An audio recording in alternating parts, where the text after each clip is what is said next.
Okay, real talk. Is living together actually messing with your relationship? Because I've been there, I've done that. Listen, ladies, I left the cohab life with my sanity barely intact. And I mean, I'm still in the thick of it, long term. Sharing bills, shared bed, shared laundry pile. No, I separated the laundry. And somehow we're still in love, and that might be why. We don't do each other's laundry. That might be why we're still together. But I'm somewhere in between living with my partner, but always clinging to my personal space like it's a lifeline. These girls know our group chat. But today we're driving into LAT, living apart together, and whether it's a relationship saver or just a cute way to avoid commitment. Oh, I feel attacked. Get comfy because this conversation might have you rethinking that toothbrush in your partner's bathroom.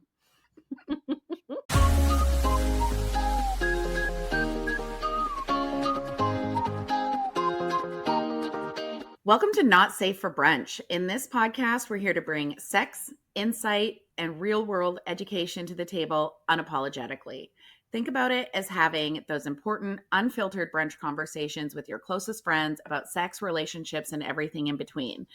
With over 55 years of experience combined in the intimacy industry, helping individuals and couples focus on breaking down barriers, reducing shame, and empowering people to embrace their desires and relationships with confidence. Hi, I'm Coralie. I live in the Vancouver area. I'm a married mama too, half empty nesting, one in, one out. And my secret power is I love a good rabbit hole. I love digging deep and finding the truth or the root cause of a situation. And I'm Amber. I live in Ontario. I'm married. I'm a mom and a GMA. And an unapologetic quality of mine is I weed through the fluff and I get to the point. I love it.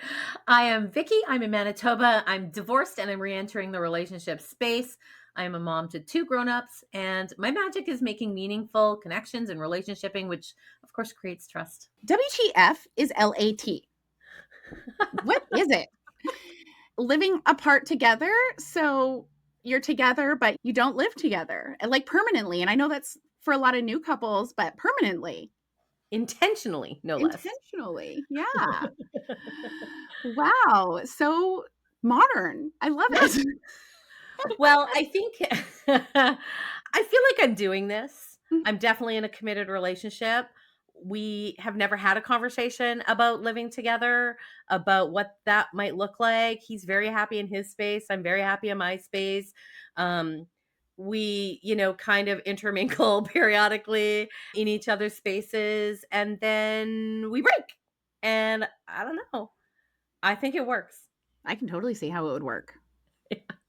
Like, I can't imagine, long-term relationship here. And I can't imagine having to learn someone else's hairballs. That's what I call them, hairballs. The things about your partner, like when my kids are in new relationships, I'm always like, have you found their hairball yet? Because you don't Right. know unless you know what their hairball is, right? Like, You and those are asked me if I I'd did. found the hairball. I did. I was like, do you know what the hairball is? Because everyone has a hairball.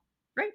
You just have to decide if you're okay with that hairball or if that hairball's too much for you. But if you don't live together, you can have all the hairballs you want. Well, because you're only dipping into the hairball periodically, Yeah. and then you're no longer amongst it, right? You go home where there's no cats. I love the undertone of this conversation. Wow. Too funny. But you're right. There's always going to be something, and I really can't think of something that really bothers me.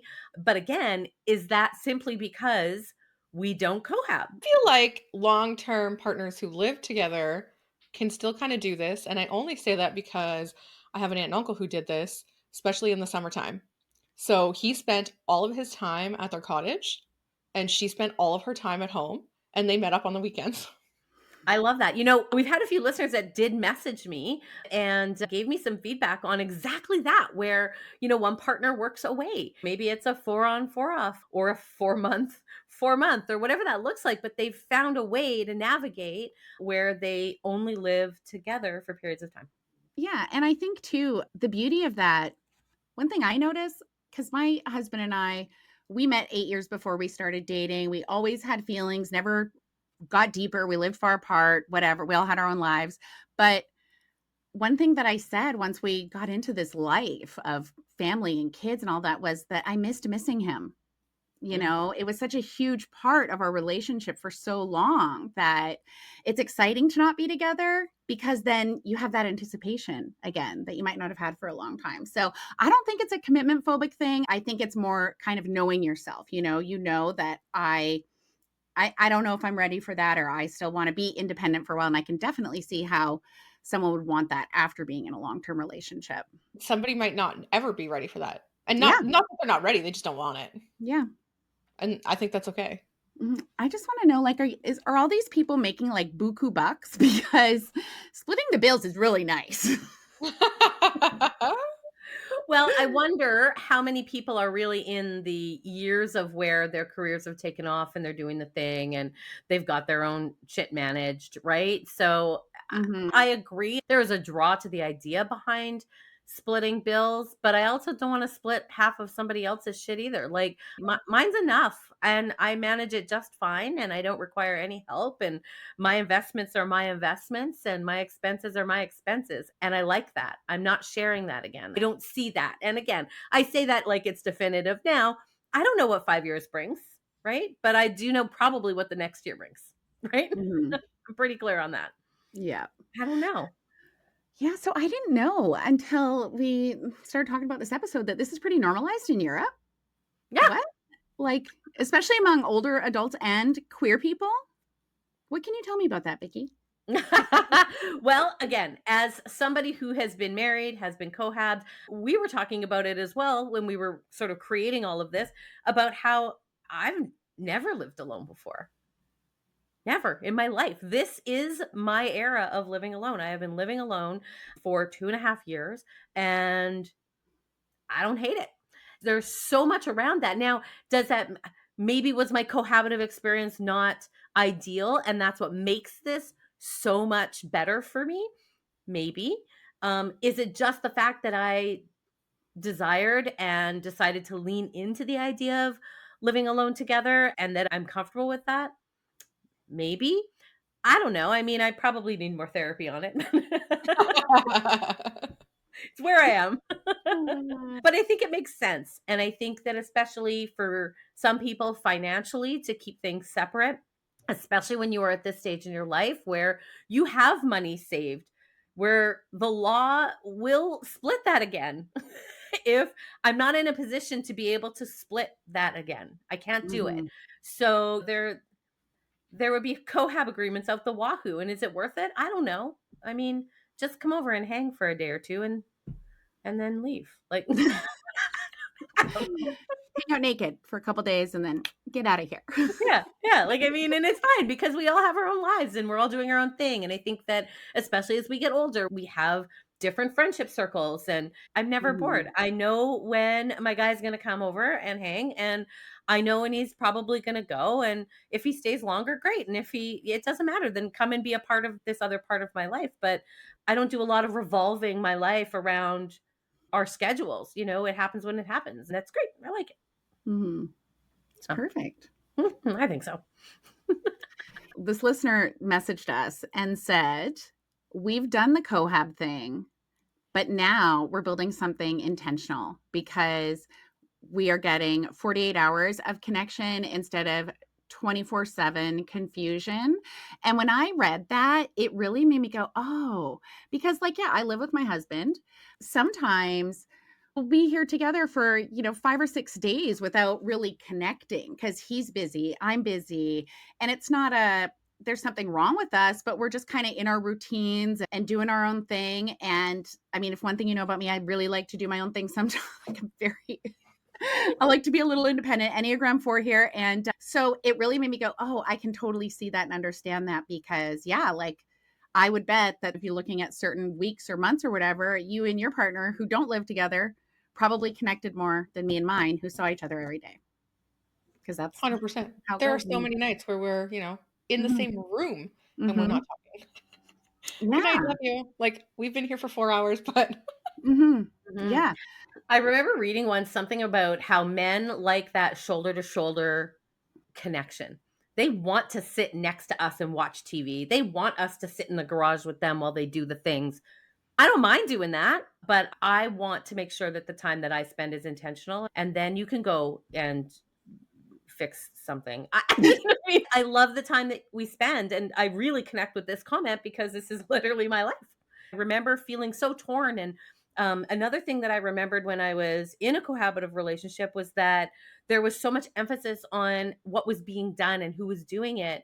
And there was way more emphasis on that than the actual connection time. And I was guilty as well. So I think that when you don't live together and then you come together, you're recognizing that that time is dedicated for you to build on inside your relationship, whatever that needs to look like, whether you are married or cohabbing or living apart together. Mhm. I think So is LAT about intimacy then, or is it just a smart avoidance? I feel like it could be both. It depends on the couple and the person, and I'm nodding emphatically here. Yeah. Again, my opinion is that it's about both. You're right, Amber. It puts you in a position of knowing that the next 24 to 48 hours is what you get out of this week. So you make sure to make the most of that time together, intimacy included. But we also cook together and we watch TV together. Sometimes we have a particular series that we don't watch until we are together. So some of the same things I did when I cohabbed previously, but there's just a real respect around it. And I also think it's a little bit of smart avoidance because, again, I think that there are just some things that I'm controlling about in this space of my life. And I think that other people are as well. And I think that gives them that opportunity to go, this is where I get to give and take. And then I get to go home and I get to, do the things or do nothing and not feel like I have to be in this performative place where sometimes when we're together, it's just like, well, he did all of these things. And now I have to make sure that I'm also working hard to make sure that we're maintaining this lifestyle. I hated that. That was the worst part about cohabbing for me, was that I constantly felt exhausted from the million things I was doing. And I'm sure he felt the same, but neither of us was expressing to one another that we needed to just stop doing the things. I don't think that's healthy. Mm-hmm. So LAT is sexy in theory and even better in practice, according to me. I mean, I love closeness, but I get the appeal of having separate spaces. Yeah. Yeah. I'm just kind of curious. Yeah. Is LAT like therapy approved for people with boundaries and bank accounts? If not, it should be. I'm a firm believer that there is no next natural progression. There is no next thing that should happen. I think that it really is dependent, because I know lots of women, and I know we all do know lots of people in this age range that are post-divorce or otherwise, and they are choosing to cohab again. And I think that it's just right for some people. I also think that men, and I have this on pretty good authority, at least from men in my life, is that men often, not always, need someone to complete the circle, the thing. And women don't typically. I find that that's another place where that the masculine and the feminine require something different. I don't need anybody to complete me. I need somebody to complement me. I need somebody to complement my life, to spend time with and enjoy, but not to complete. And I don't know that that's, I mean, ladies, if you're out there and you're like, Vicki, you're out of your mind, hit me. Tell me all the things. I want to hear it. So, I mean, can we dive into the cohab part? Because we're talking like this, living apart together versus cohab, right? But there's nothing wrong with cohabbing. No. It all depends on really what you want, where you're at in your life. And maybe if you are cohabbing, maybe I'm going to go to the cottage for the summer. Right? You have that option. Maybe I'll be like, honey, you stay here for the week. I'll see you on the weekend. Yeah. I'm kind of thinking maybe I might plan something like that. I don't think there's anything wrong with that. And I think a lot of people actually do that, especially when you have one person who has a little bit more freedom of time and energy when it comes to their work schedules and things like that. But let's talk about, what makes cohabbing exhausting. I think I hit on a few things, but we're talking about sharing a bathroom and having their things in your things and postmenopausal. I'm hot when they're turning down the thermostat. And let's also talk about a loss of peace. Like for me, I like my own company, if you will. I feel like you could be in a cohab relationship though and still have your own company. Yes, Like and you can I have go two out, washrooms. yeah, but I mean, I go out on my own often. I volunteer on my own. I do different things with friends without my spouse. So I feel like you could still have that personal time when you're cohabbing. Mm. My husband works night shift. He goes back and forth days, nights. I love night shift. Mm. Yeah. Because I get all that time. I get the bed to myself, and it's not that I don't love him. He knows that I look forward to night shift so that I can like starfish and do my own thing. And yeah, I definitely feel like I do get enough alone time. It has to do with what stage of life you're in. Oh yeah, for sure. Like, because when you have little kids, you're cohabbing, you're doing the things, you're not getting time for yourself. You know? Mhm. So it makes it a little bit difficult. When your kids are gone or grown, it's so different. So it really depends on the stage of life that you're in. And maybe this, you know, living apart together thing might not be practical if you're having kids together, Yeah, but it's practical later on, right? definitely. I think that would be really hard with kids. And I think it would be really confusing for the kids. I mean, anything can be explained, but it would be different in the way that if they talked about it at school, like people might get assumptions. That actually makes me think like, wow, this must be what like kids of LGBTQ or whatever might feel like if there's like they have some sort of different family. So it's not like it's necessarily wrong. It's just so unique to think about someone doing that with kids. With kids.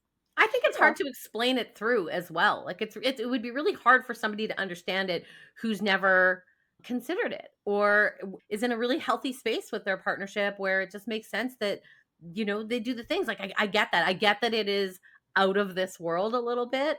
I think that it's great to be able to cohab and to be able to kind of do the dance together because I think that's what's required. I just think that if that doesn't work, this is a great option. Mm-hmm. I Yeah. love though having the opportunity for like if I'm only at 20%, he could step in at 80 and we're always together. So then sometimes I'm at 80 and he's at 20 or sometimes we're coming in closer to 50-50. So Mm-hmm. that part of cohab and that Yeah. part of the routine and stuff, that is kind of my jam. Yeah. And that Mm-hmm. comes with a really healthy relationship. Mhm. Mm-hmm. Yeah.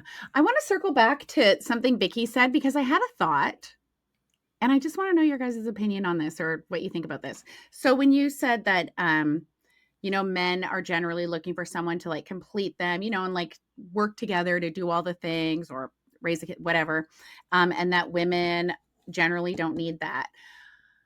I was thinking, in my experience of the women I've met throughout my life, I would agree to a point. I think that when a woman is still if a woman is still insecure, maybe she was raised in trauma, had whatever, she's insecure and not confident in herself, then I feel like she's going to feel like she needs a man more or a partner more, right? Right. Whereas once you kind of live your life enough or have enough therapy or whatever to realize like you are the shit and you can do all the things, that's when you're like, yeah, no, I need someone to compliment me, not someone to complete me. And so it just made me wonder, I wonder if there's something like that for guys, like if they have like a preference when they're in a more confident versus less confident place. I wonder if it kind of goes like that. Have you guys seen that in your experiences with talking to other people? I do have a man in my life who's recently divorced, got his own place, and he has very much expressed that he wants to stay alone in his own space and do his own things and have his own hobbies, but have some fun on the side. And I Yeah. don't think there's anything wrong with that. I don't think so No. either. I mean, if you have been in a space where you did not have autonomy of your time and your energy, it's exactly that. So I don't know that it's just a lack of confidence. I think that there's just so many layers to this, Coralie. You're right. It's a matter of what has that person experienced that has Mhm. made LAT seem reasonable, right? Mhm. And I don't Um, think it's a gender thing. no. Like, Yeah. I don't necessarily think, because I think a lot of women want that, other person to complete them, and men both ways, but I don't think it's a gender thing at all. Mhm. Interesting. Yeah. So interesting. Like, I just think humans are so fascinating, Oh, me too. like, I don't think there's one wrong or one right. I think that the beauty in is just learning and hearing about others' experiences and stuff. Like, listen to someone else's story. It could change Yeah. your life. Listen, the three of us together are all living such different lives. So we bring this to each other, and then we confidently listen to somebody else's perspective and go, okay, yeah, I can see that. Yeah, Mhm. I totally. love when I'm talking to someone and they're coming from a different place or they have a different viewpoint and they Yeah. make me like think about something in a completely new path. I feel like I can feel the evolution happening in those moments. It's beautiful. Yeah. 100%. But with the LAT versus the cohabitation, I mean, there might be the little things too that happen throughout your life. Like it could just be as simple as the way they make the bed. Well, I Mhm. don't care if he makes the bed before he leaves, I'm happy. Like it doesn't matter. I can fix the pillows. I can make it look nice when he's gone, or I can just leave it because at least he did it. You know what I mean? Whereas some people will lose their mind if it's not done a particular way. What I find about not cohabbing and doing the LAT thing is that it just doesn't matter. There is nothing that he can do in the short term that's going to irritate me because I don't care if you leave the seat up or put it down. It doesn't matter to me. We're not fighting about it. Like there's nothing to fight about when you're in this situation. Mhm. Clearly, I need more therapy. We all do. And if you're listening, you do too. We all do. Everyone needs therapy. Yeah. Too funny. So let's talk a little bit about some topics and then what it's like in the living alone together thing and versus the cohab. So our sex lives. How could that differ, right? So maybe with living alone together, things are fresh, exciting, intentional because you're literally scheduling time when you're together. The cohab, well, maybe sometimes it's spontaneous and sometimes it's just nap time, right? I mean, I like nap dates, but we have to take advantage of the time that we have together because we know it could be another, week or two. I don't know. It just Well, depends. sometimes though, in a cohab relationship, like you're just into your routine so much, you're Yeah, scheduling it, of course. That's and it true too. happens. Yeah. Scheduling is important. I think that we don't put enough emphasis on that, and I think that we expect so much out of spontaneity, and I think it's a bullshit construct. Just I make it. totally agree. I don't know if it was on here we were talking about it or somewhere else that I heard about it, and this goes with the cohab relationship. When you're scheduling date night, have sex before you go out. Yes. And then Mhm. you're not tired. Like, you're tired when you come home. You're like, "Oh, never mind. We'll just skip it." Fuck that. 100. Mhm. Have sex before you leave your house. Go have fun, come home, go to bed. Amber, that is for the I don't win. know where I heard it, but Yeah. it was the most fabulous thing I ever heard. Yes, Yeah. I agree. I I mean, that gets rid of a lot of the pressure. You're Yeah. going out with the glow. Yeah. And talking about the scheduling, you know, when you book a vacation, you book something 6 months out, you have a countdown on your phone, you are making little packing lists, you're researching where you're going to go, Yeah. what you're going to do. The anticipation is so exciting. And so when people are like, I don't want to schedule sex, it has to be spontaneous. Well, if I wanted it spontaneously, I would get laid half as often, probably even less. And it's not like we go every Wednesday at 8 o'clock. It's like, hey, you doing something at 4? You know what I mean? Like, or if it's a couple days apart, be like, hey, Saturday, whatever. Like, it doesn't have to be this every Wednesday we blah blah blah. It can be this random thing, but it makes it more exciting. And then you start sending sexy texts back and forth. And I'm gonna do this, or I'm gonna do this to you. Mhm. It's so Put fun. it in the family calendar. Leave Not the the kids family out. calendar. Leave Why your kids not? out. Listen, If you have a code word like Coralie, yours is laundry, right? Put a little laundry basket in the family calendar. yes. Yeah, that also makes it kind of secret sexy. Why are Yeah, you my doing kids laundry every know what Wednesday, laundry Mom? means now. They learned. Oh, too funny. Let's talk about autonomy. right? So sometimes we're afraid of sort of losing our own identity and who we are. And I think that there's a little bit of that where I come from right now, right? Because I'm rebuilding my life and I want to make sure that I have that. I think that can be something too that can be an argument for LAT as opposed to cohab. But again, I think in a healthy relationship, the couple's going to figure that out. Yeah, it's really interesting because when you're in like that long-term space, sometimes when we were younger, we couldn't afford to have, we just didn't have the space for 4 dressers because we each needed 2, so you compromise. But then what's nice is that when you get older and, say your kids move out and you're kind of starting to live your own life again instead of making them the priority and you have more flexibility. Yeah, I'm just going to buy another dresser. I don't care. I don't need to share with you. Like for us, it was the blankets. We always had one big blanket. And 5 years ago, I was like, why? I hate sharing a blanket with this man. So we do have one shared one, but we also have our own separate ones too. And it's just like you do get to that place where you can just go, you know what? I'm just going to do what I want. And if you're happy together, you can still do what you want. Yeah, I love that. All right. This is one of my favorite topics, finances. It is more expensive to live alone together because you are running 2 households. You are not sharing in those expenses, but is it worth the peace? Is it worth the connective time? Is it worth the dedication? Or splitting bills just means you get more plants and sushi, which I am also a fan of more plants for sure. I don't know. There's pros and cons to both, right? So splitting the bills, you're also having to compromise the decisions on what you're spending the money on. And you may not agree with what they want to spend the money on and vice versa. But when you're living alone together, you spend your money on whatever the hell you want. That's right.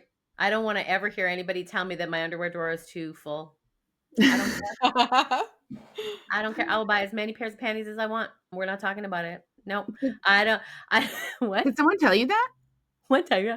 I think they just wanted you to not wear panties. I don't think that was it. Yeah, I mean, and I think too, I think about things like vacations. I don't want to have to say I'm going on this vacation. What do you think? I'm not doing that. I am too old for that. And I don't want to be asked either. If you want to go on a vacation, go on a vacation. This isn't something that we have to look at.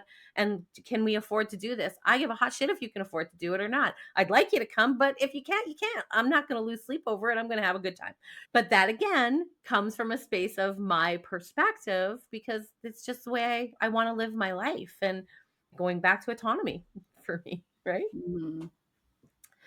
Let's talk about emotional intimacy. So it takes a little more effort, but sometimes we can go a little bit deeper because you're really giving it that concentrated time. But again, I think in a cohab relationship, the intimacy is kind of built in. And if you're in a long-term cohab relationship, you've found a way, as we've talked about today, to make it a priority and to schedule it in and to make it fun and to have some excitement around it. And I think that that's just another perspective of a healthy cohab relationship. Mm-hmm. I think too that with long-term relationships, you're always on this roller coaster, right? Where sometimes you're really connected and you might set up these, we're going to have a date. And I don't mean sex. I mean, I might, but you set up these rituals to maintain connection, but then one gets canceled because someone has a doctor's appointment or whatever. You end up always going back into your routines and then you have to force it to happen again. It's just like this eternal cycle. And I think it's like that, not even with who you're living with, but with your friendships and all your other relationships too, because life is hard sometimes. It takes effort. And if you really want the relationship to work, whether it's with a partner who you're romantic with or a friendship, it takes effort. Yeah. So I think on either side, it's going to take some work. Agreed. Yeah. Agreed. End result is simply that, right? So it might look a little different, but the connection and the emotional resiliency around it and wanting to be together, that's still the same, right? And it's just what's the meat in the middle that you have to compromise on? And how do you choose to do that? Do you do it because you're living alone together or do you do it because you're in a cohab? I mean, I will say that if you're not living together and you do break up, it's a lot easier. Right? No one has to move out. Okay, so who do we think that living alone together is for? Empty nesters? For me, it makes complete sense. And even in the situation where you may be cohabbing part of the time, or maybe you have a travel for work person in your life, whatever that looks like. I think it's an easy way to keep things going and not having to make a big change. So empty nesters, it makes complete sense to do your own thing, especially post-divorce empty nesters. I think that's a big deal. Queer couples, that again, it makes sense. It depends on how they live their lives and should they live together. I know there's always the big joke that lesbians move in like immediately, right? It's like they've been together a week and did the moving truck already move in? But I think that living alone together, it just makes sense, and it gives you room and space and autonomy, and it just allows for that ability to spread your wings, but also make a connection. Neurodivergent or trauma informed folks. The neurodivergency, like I am non-medicated neurospicy, Coralie. Yeah, I'm medicated and coming to terms with the fact that I don't thrive in chaos. It's still hard. Right. So, I mean, it could make sense just because for me, there is no chaos. So I love that that I can just dance to the beat of my own drum and I don't have somebody judging me for it. So yeah, Mhm. that makes sense. People with demanding careers, and we talked about that, the traveling and the back and forth, and maybe you're dinks, double income, no kids, and it just makes sense. You've got the income to be able to have, maybe you've got a country home and a city home and whatever that looks like, and good for you. Mhm.